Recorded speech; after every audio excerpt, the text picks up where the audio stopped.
So we are going to roll through with the Quiz 6 preview today. A couple of things to keep in mind. Okay, so on this first one, simplify each expression, completely and write in standard form. Okay, square root of negative 81. Ooh, what do I need to do first? Take an I out, right. So, get my I out of there to get the negativity out. And then I'm fortunate because 81 is a perfect square. What's the square root of 81? 9. So 9i. And I got to remember the I. If I forget the I, kind of not right.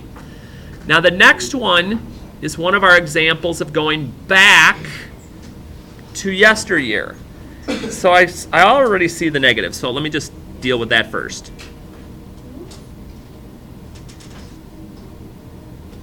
Once I get that I out, now I go through my regular process. So I'm like, okay, cool thing here. The 64 is a perfect square, so that's going to be nice. And then I got to remind myself of something. When I'm taking a square root of something, okay, this little number out here, even though we don't see it normally because we assume it, is going to be a 2. So if you think back, we've done this before. Basically, what I'm asking you on the two variable terms is, how many times does this number go into this? So 2 goes into 8 4 times. Okay. But then you get to that next one, you're like, ooh. Harty, 2 doesn't actually go into 7. I know it technically doesn't, but if I did 7 divided by 2, okay, how many full times will 2 go into 7? 3. Okay, so that is the one I write down, not under the radical anymore. So if it goes in 3 times, how many do I have left over? I got 1 left over. So that 1 that's left over has to stay under the radical. Okay? So basically, if it's an even number, I'm going to get, divides in nice, great, everything's out here. If it doesn't go in perfect, that's the one adjustment I've got to make. And then I'm done.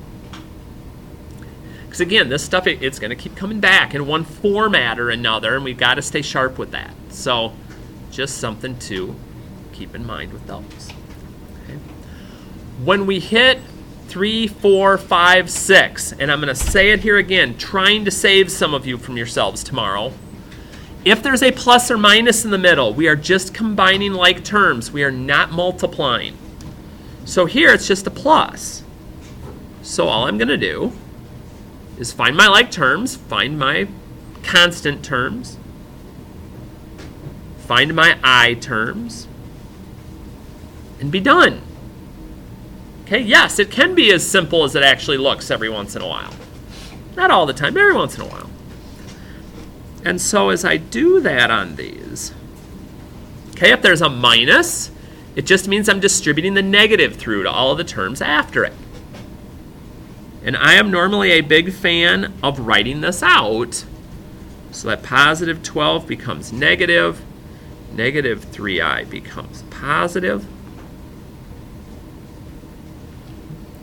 And now, just like I did in number 3, I find the stuff that's alike. 5 minus 12 is negative 7. 13 plus 3 is 16. I'm done. So it's not that it's real complex. It's basically just regular old combined like terms. Okay. Number 5, we get a small twist. It's still plus in the middle, but the number in front, I got to distribute to the parentheses right after it. So I multiply that 7 by each of my first 2 terms. I multiply the 6 times each of my last 2 terms. And just put the stuff that's alike together. But like I've mentioned before, if this is the only time you're getting practice when you're hearing me talk through it, I mean, there's still a benefit to it, but you've got to make sure you get some practice, either from the re-review that we did or from the packet we were working on yesterday. Because if this is all you're getting, the likelihood of you forgetting when you're doing it on a quiz on yourself is pretty high. Again, make sure you get those set. Okay, we'll bump this a little. And again, I hope you guys notice at this point, if I ever do something you're like, wait, why'd you do that? Holler at me. I don't care. How'd I do what? Shouldn't it be a positive factor? This one? Yeah. No, because 6 times negative. Positive 6 times negative. Positive times negative will still be negative. Now, if that would have been minus 6 in the middle, yes, it absolutely would have turned it into a positive then. Okay. But notice now, number 3, number 4, number 5, there was a symbol in the middle, a plus or a minus. Now I get to number 6, there isn't one. Now I have to multiply. Now I have to FOIL or make the box. And I'm still a big proponent of making a multiplication, making a FOIL box, because it just organizes things for me and decreases the likelihood that I'm going to forget something or that I'm going to try to do it twice and I shouldn't have. So is there another way you can do it instead of doing the box? Sure, and actually I can show both of those. So when I'm doing this, I'm just multiplying through,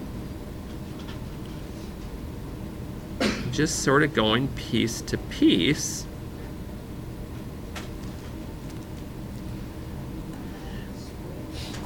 Yeah, what's I squared equal? I squared equals negative 1. So this is really negative 21 times negative 1, which just makes it plain old 21. So then when I go to write down my answer, 8 plus 21 is 29. And negative 14 plus 12 is negative 2. And I've got my answer. But let's say, like Rena was mentioning, let's say, well, what if I don't want to do the box for some reason? Okay, can I do it another way? Sure. Well, it depends on kind of how you are with mental math and keeping things straight. Now, I'm still going to end up with all the same terms. It's just a different way. If I'm looking at it this way, maybe I go, okay, let's see. I'm going to do first. I'm going to do outer. I'm going to do inner. And I'm going to do last. So you notice I end up with all the same values I ended up with in the box. It's not like it changes somehow. It's just now I'm not drawing a box. I'm just kind of using the lines to work things out for me. And I remember negative times negative would be positive 21. And now I end up back at the same thing. 8 plus 21, negative 14 plus 12. So it just depends on your personal way of liking to do it. It can, just because then I'm not worried about, well, wait a minute, did I already draw a line there? Or wait, did I draw, I don't know. It just, yeah, it's more of an organizational tool is what it does for us. So either way works though. So I wouldn't complain about either. Okay. But yeah, it's always good. If there's another way to do things that's more comfortable for you, I'm for it. Okay, now 7. Okay. 7's the one with the real complex language that isn't really that bad.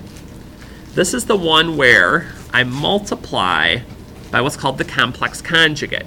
It's a real fancy way of saying change the sign on I.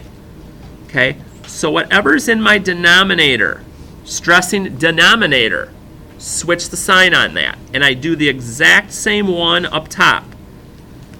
Okay? These are the same. I don't switch them. Okay. If I'm trying to rationalize the denominator, that's the fancy thing we're trying to do here. To do that, to get rid of the I down here, I switch the sign of my I term and I multiply. But for the top and the bottom. So once you get here, now you use your choice of foiling, whether it's using the lines or using the box, and we got to do it for the top and the bottom. So I'm going to go ahead, and again, both ways work, and I just multiply through, and again, both ways work, so find one that is best for you. then again, just remember, before you start combining like terms, you want to make sure that you take care of your I squared. So 3 times negative 1 is negative 3. We'll get that fixed. And now we just, 5 minus 3 is 2. 15 plus 1 is 16. And I play this game one more time for the denominator. But remember, the whole idea of doing this, like why are we doing this, is so I don't have an I in the denominator. So if I've done this right, I shouldn't end up with any I's at the end. If I do, well, I did something wrong then. So let's see here. And at first we start to get a little nervous, like, Harty, there's I's here still, just wait.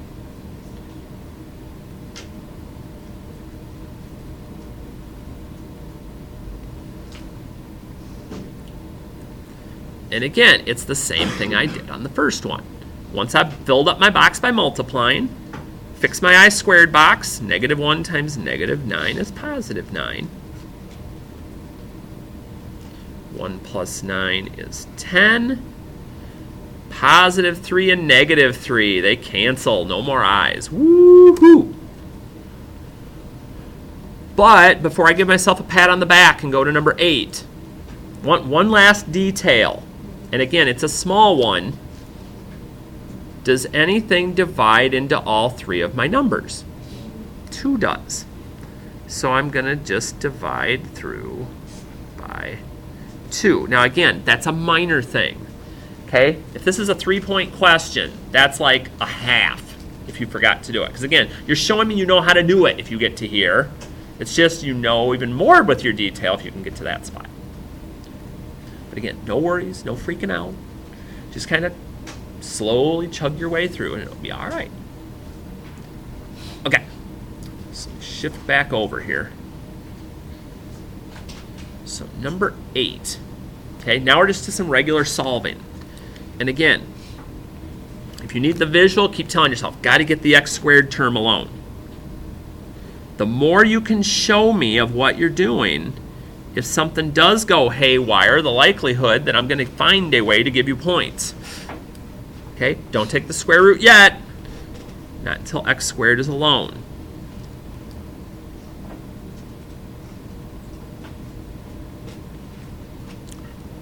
So now, take the square root. Okay, that's the good first step.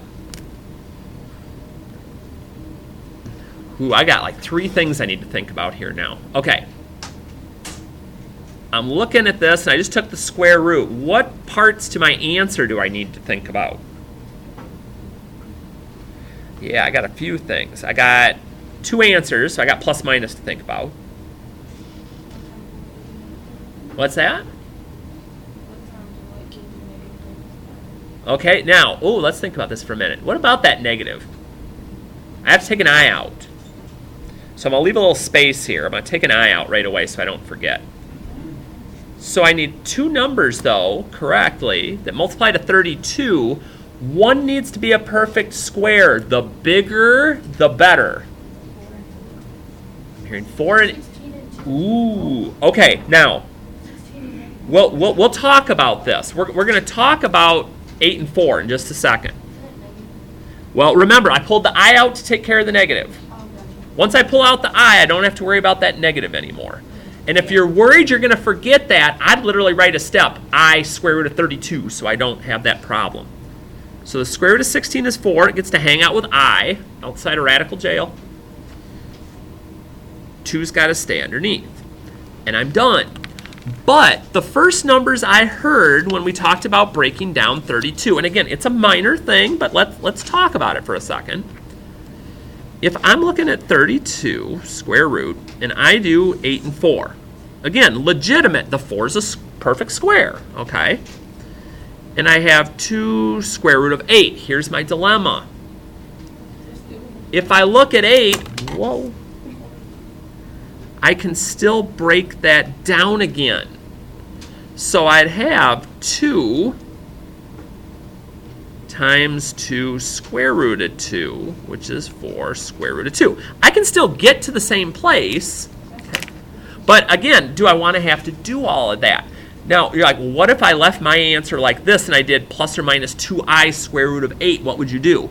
That's another half out of like 3 or 4 points again. Because again, you've shown me you know what you're doing. You shown me you know how to break it down. We just didn't quite break it down far enough. So again, the more you can show me on what you're doing, the better off you're going to be. Okay? But that's what we're trying to get to. All right. This is the one that got ugly on the last quiz. So let's see if we can fix this up. Isolate the term where x is. Okay, so we're going to divide first. Don't multiply, don't distribute. Okay? Get it out of there. So negative 45. Again, when I get here, do not distribute. Okay? The only way I can get to that x is by getting rid of the squared. So this is the one time where I can do the square root before the last step. Because again, I'm just plugging away at getting in towards here. And since we had to talk about it on 8, I'm going to do it here on 9. I know it's plus minus. I'm going to pull out the I right away so I turn my 45 positive. So I'm not worrying about that when I get towards the end here. Okay, good. And I get here, and I'll break down my 45. I heard 9 and 5. That's the one.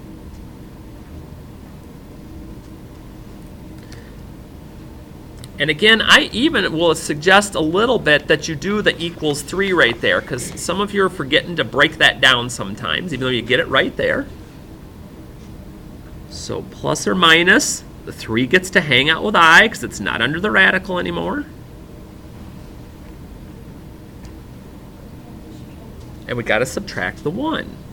And again, when we subtract the 1 from each side, it just kind of gets stuck in front.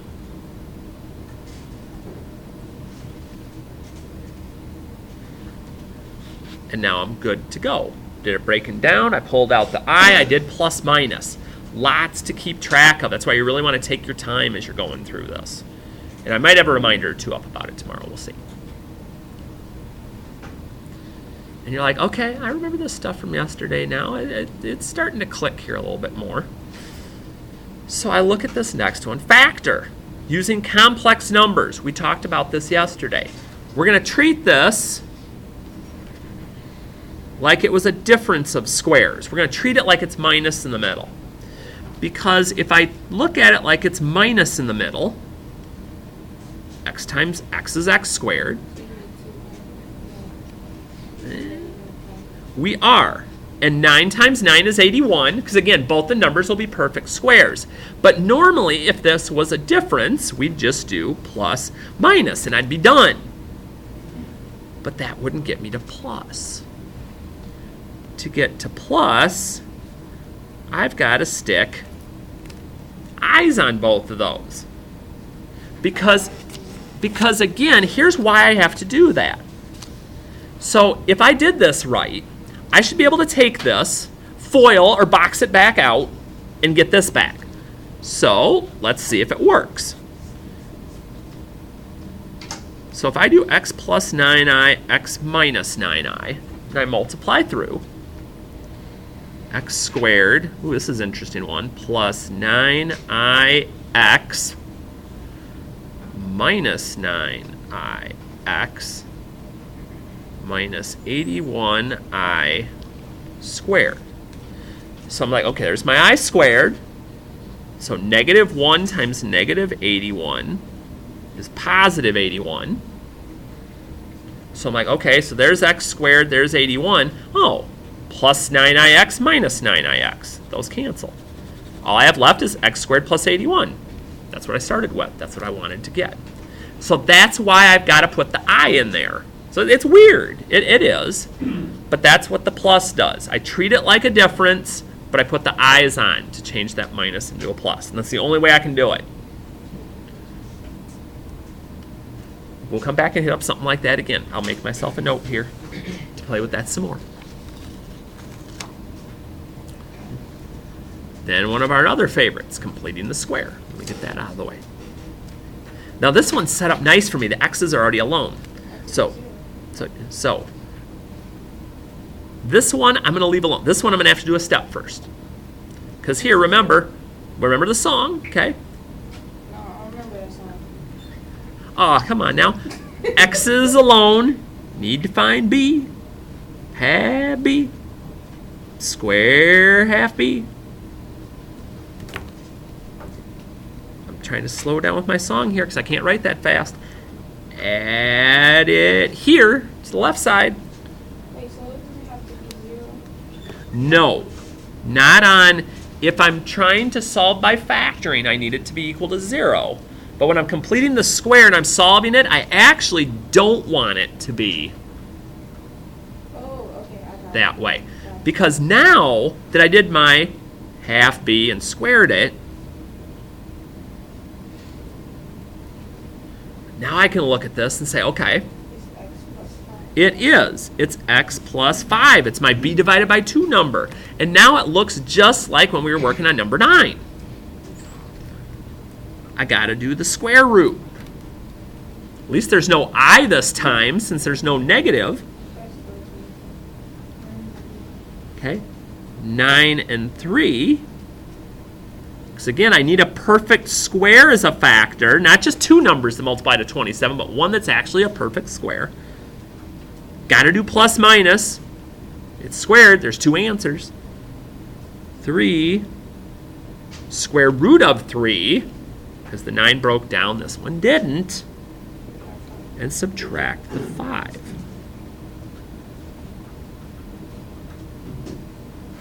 Woohoo.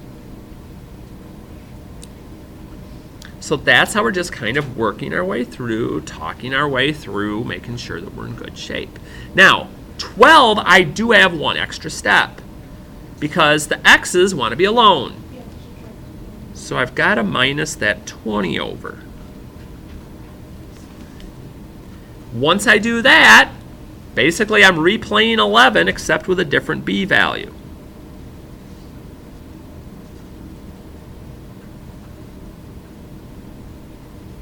So the 49 is what I'm going to add to both sides. And again, if some of you are comfortable enough to go straight to step 2, what we're doing right now with this when you're doing them, I don't care. But just don't go so fast and skip so many steps that if something goes wrong, I can't give you partial credit, because these are big point questions.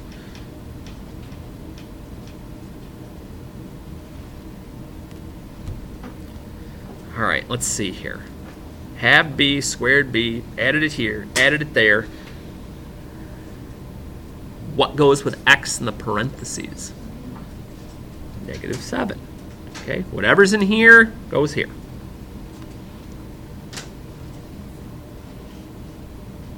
Take that square root.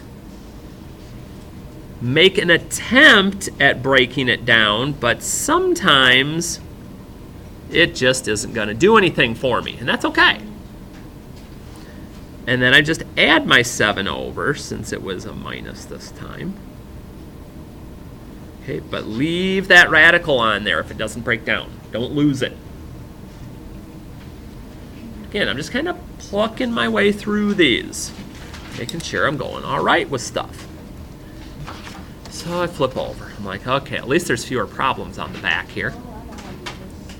Write the standard form equation of a circle by completing the square. Identify the center and radius. Now this is the one where I get my x's together. Okay, and I'm going to put a blank with them because I need to figure out what's going to go in there, just like I do with my other completing the squares. I'm going to put the y's together. Give them a blank because they need something in there.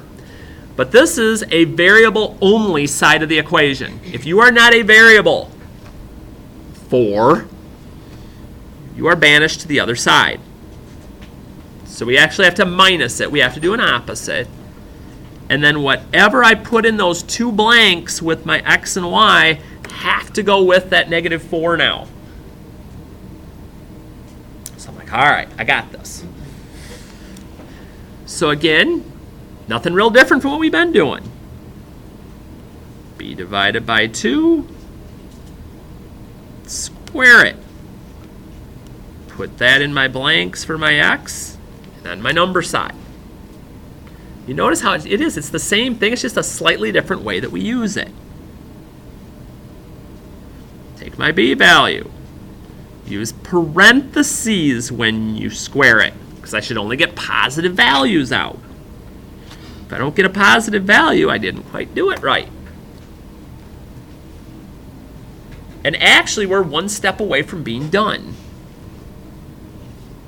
So let's see here.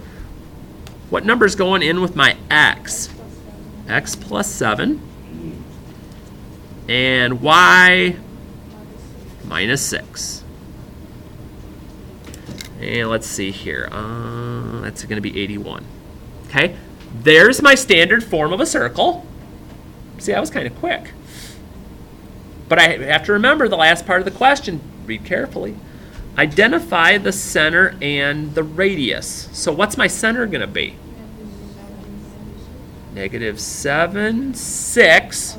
Because with the circles, they both change. It's x opposite of h, y opposite of k. And then what's my radius going to be? 9, because it's just the square root of that. Okay, nicely done.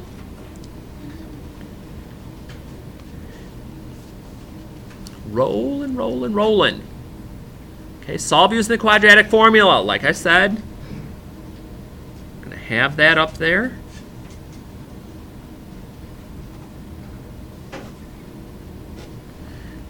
These are also problems where you need to have it at equals 0. Because otherwise, I'm not going to know what my a, b, and c values are going to be. So here, for instance, we'll write them down on this first one. A is always going to be my number in front of x squared. B is going to be my number in front of x. C is going to be my number that ain't hanging out with any variables at all. And then we just kind of plug and go. So again, remember it's the opposite of b. So positive 12 in this case. Got b squared minus 4ac all over 2a. And I've talked with a couple of you, okay, one last night and one this morning. When I'm doing this part, and again, this is a personal preference with me, I prefer to do this part in the calculator, but not under the square root. I just want to know what that value is going to be. I don't want to take chances on a calculator mishit causing me a problem. So I'm going to take the time, that whole, I think probably maybe 5 seconds that took, I don't know, to go ahead and just write it this way. Because now, when I go to finish things up, I'm like, oh, the square root of 64. That's kind of nice. That broke down nice and pretty. But since there's no radical, I can actually get to the answer at the end.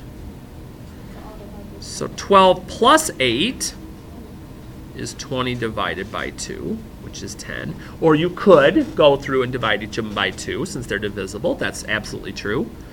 12 minus 8 is 4 divided by 2, which is 2. So if I can totally finish it, I'd totally finish it. That's just me. And then, go ahead. No, if you did, no, that would absolutely work. Because if you divide each of these by 2, you'll still end up in the same place. 6 plus 4 is 10. 6 minus 4 is 2. You'd still get the same 2 answers. Absolutely. Never a bad idea to reduce things. Never, never, never. So let's see if the last one ends up quite so nice. I have a feeling it won't. So let's see. There's my b. So opposite of b, plus or minus square root of b squared. And again, I always like to use parentheses, whether it's positive or negative. It's just a good habit. Minus 4ac all over 2a. Just got to follow the formula. So let's see here. We'll go Cliff Notes version because I think I got control of this one. 36, negative 12. 36 minus negative 12 would be 48 because it ended up being plus. So I get to here. Now, before I think about doing any reducing or canceling, I need to break down my radical if I can. So can we break down 48? 16 and 3. Again, both still square roots. So we'll break the one down that we can. I'm going to scooch this over a little bit. -6 plus or minus. My 4 got out of radical jail, 3 not so much. But before I circle it, okay, not including the number under the radical, because it's off in its own world, it's still in radical jail, we don't even talk about it. 2. Yes, if I can divide something into all of those, I need to. And 2 would work. So I'm going to divide all of those by 2, and I'm good. Again, this quiz is going to be more about details than it is remembering, you know, big, huge, long things and stuff like that. Okay.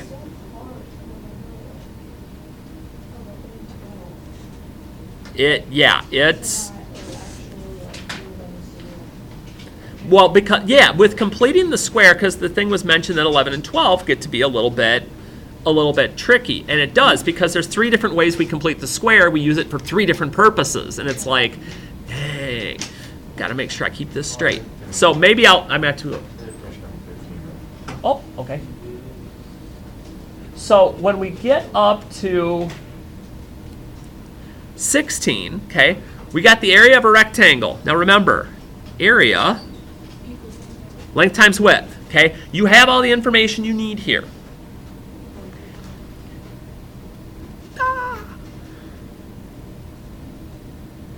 No, just. Sorry for the delay. I'm just deciding that I can't argue with teenagers anymore on common sense issues. Okay. So, and again, whether I do width times length, length times width, I usually will just put the single x value first, just because it makes life a little bit easier. Now, I have to, at the start here, so distribute first. So yep, I'm going to have 3x squared minus 5x. And I need all the terms on the x squared side, because I have 2 ways I can solve this. So I'm going to minus the 152 over, because I want this to be one of those 0 equals or equals 0 equations. Okay, I'm going to give you options. Slide and divide is one option. Because I would try to factor this. So if I try to factor it, I got to slide the 3 down and work with the big numbers. That's an option. Your other option now, we have another tool in the toolbox. You could use the quadratic formula on this if you don't like playing with factoring and playing with slide and divide. It's an option. So I'll play it both ways, and let's see which way some of you like better, so you can make a good decision tomorrow when you've got to do it. If you go slide and divide, I'm going to do that first. Ew. This isn't going to be especially fun, but okay, let's see what we got working here. So 456, it's a negative that I'm multiplying to. So that lets me know I'm going to have one of each sign, and that the negative number is going to be the bigger number. So now my job, this is where the work comes in. I need 2 numbers that multiply to 456, but they need to be 5 apart. Oh, bless you. Because if it's plus and minus, it means I'm subtracting the 2 numbers to get to the 5. Where did you get the 5? Oh, from the negative 5x? Yes. Okay. Yes. Is it 19 and 24? Well, let's see. It is 19 and 24. So the 19 would be the plus and 24 would be... Absolutely. And again, it may take a few numbers before you get there. You may have to try 5, 6, 7 numbers before you get there. That's just how this works. I'm going to put up some hint things with slide and divide. Okay, but yes, and you hit that right on the head. Some of you do a great job with this, and then you get yourself in trouble because you forget you got to get the 3 back in. Okay, If I try to reduce this in the calculator, it doesn't reduce any further. So the 3 goes back to the front. Ooh, but this turns out nice. That's nice. Okay. So once I've got it factored, I can go ahead, set these equal to 0, and find out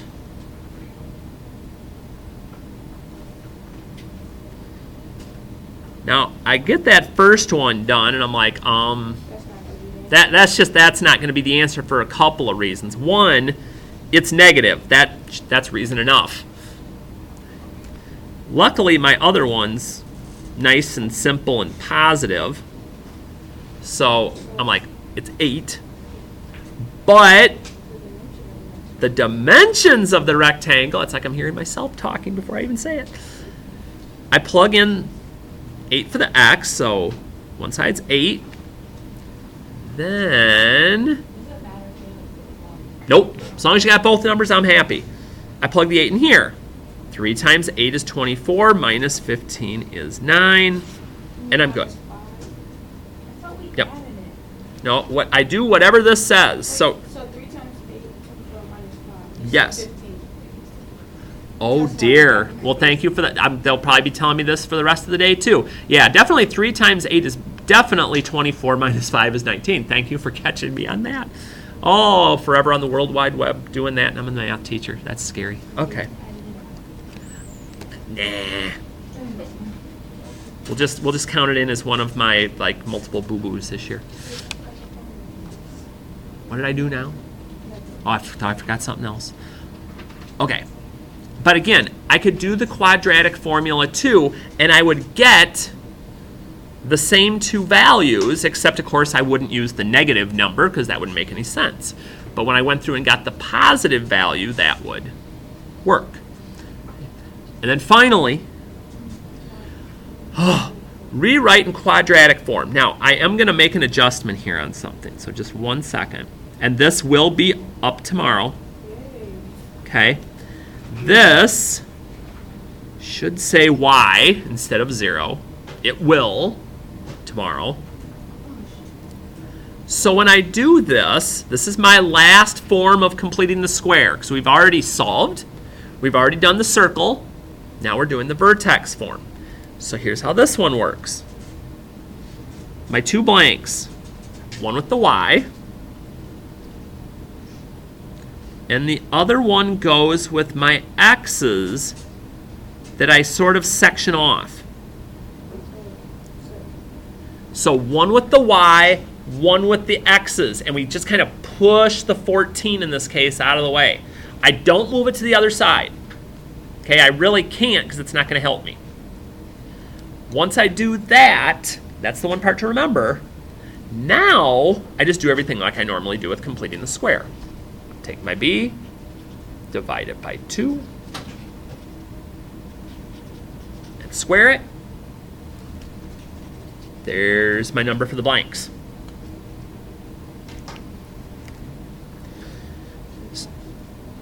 Before I do that, I could do that right away, but I'm going to do one thing before it, but you could, that would work.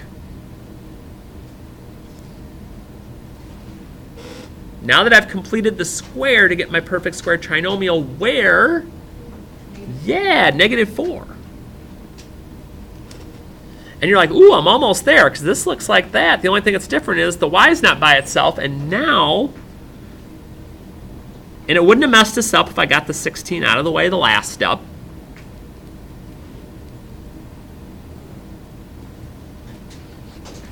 And it just says rewrite. It doesn't say tell me the vertex, so I guess I don't have to write the vertex. Okay? But again, you're looking at the quiz. And you do, I can guarantee you have several problems of these types between the assignments that we've been doing. So if you found something here, you're like, okay, I think I get this now. I'm going to say it like I say it every time. Go back and try some of them before tomorrow, because if you don't, you're going to forget, and I'm going to get the not the LOLs, because definitely we're not laughing about this, IDKs and frowny faces and all that other fun stuff. So again, give yourself the best opportunity to be successful. Work through this some more.